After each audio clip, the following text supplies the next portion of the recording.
Yo mga idol, kamusta? Sports Talk PH nga pala. Ang banat ni Garcia, pag-usapan natin yan mga idol.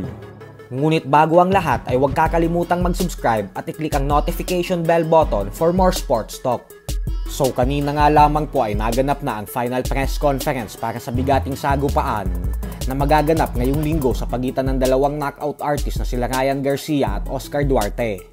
At madami nga po ang nagulat matapos ng hindi inaasahang pagbanat ni Garcia sa mga boxing legends na kasalukuyan niyang promoter na sila Oscar De La Hoya at Bernard Hopkins.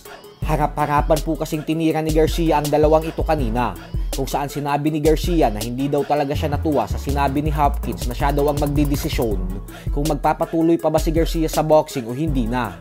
Depende daw sa ipapakitang performance ni Garcia sa linggo ang kanyang magiging desisyon para sa kanyang alaga.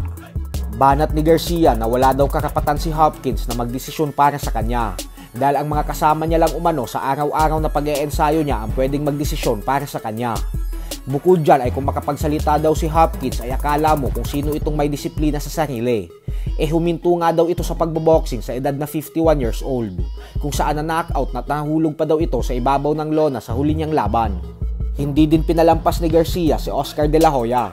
Kahapon lamang po kasi ay sinabi ni De La Hoya na mas maigi umano kung mag-focus lang si Garcia sa paparating nitong laban sa linggo kaysa putak ito ng putak sa mga walang kwentang bagay. Kaya naman birada ni Garcia kanina, nakapansin-pansin daw na talagang gusto ni De La Hoya na matalo siya sa linggo kontra sa Meksikanong si Oscar Duarte. Hindi na daw ito bago para sa kanya dahil ginawa na daw ito ni De La Hoya sa kanya dati pa, kung saan binalak din daw ng mga ito na ipatalo siya sa laban niya kontra sa Pinoy boxer na si Romero Duno. Ang lakas daw kasi dati makahype ni De La Hoya at Bernard Hopkins na si Romero Duno na daw ang susunod na Filipino boxing superstar. Subalit sa bandang huli ay tinalo niya lang ito via first round technical knockout. Sa kabilang banda naman mga idol ay kumpiyansang-kumpiyansa po talaga ang kampo ng pound for pound king Terence Crawford. Natatalunin nila ang Mexican superstar and disputed super middleweight world champion Canelo Alvarez sa mismong dibisyon nito. Kahit pa kailangang umakyat ni Crawford ng 3 dibisyon para lamang makalaban si Canelo.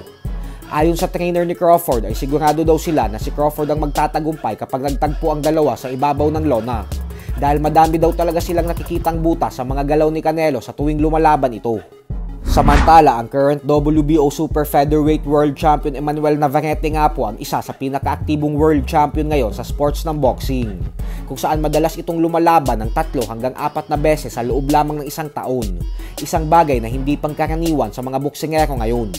Pero ayon kay Navarrete, ang dahilan umano kung bakit masyado siyang aktibo sa boxing ay dahil gustong-gusto niya lang daw talagang lumalaban siya lagi sa ibabaw ng lona. Ito umano ang nagbibigay ng totoong kaligayahan sa kanya.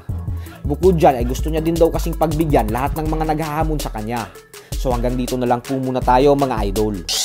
Sports Talk